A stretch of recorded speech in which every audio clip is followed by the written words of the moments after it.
के पूजवा में आई के समय को ममता के पूजवा में आई के समय को ये दुर्गा देवी आई पाए बाबा भवानी ये दुर्गा देवी आई पाए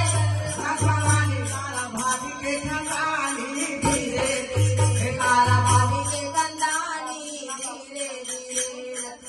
अरे तारा ओम प्रकाश के खानदानी धीरे धीरे रत्वा का भवानी धीरे धीरे रत्वा का भवानी धीरे धीरे जप जप भोग करे पूजा पाठ भक्ति जप तप भोग करे पूजा पाठ भक्ति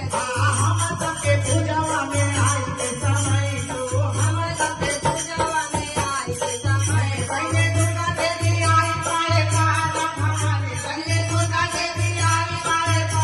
भवानी तारा भाभी के कंदानी धीरे धीरे तारा भाभी के कंदानी धीरे हमारा स्वाहा का भवानी धीरे धीरे तारा रुदल के बधैलू जग में डंका तारा उदल के बदलो बललंका तारा रुदल के बधैलू जग में डंका हम सब सेवक पे काटे कोनो शंका हम सब सेवा करते काटे कोनो शंका ऋषि मुनि जाने हम सब पाटिया जाने चलो ऋषि मुनि जाने हम सब बाटे आज जानी तारा हम होते जानी धीरे धीरे तारा हम उठे जानी धीरे धीरे स्वाहा का भवानी धीरे धीरे स्वाहा आगा हो भवानी धीरे धीरे धीरे धीरे माई धीरे धीरे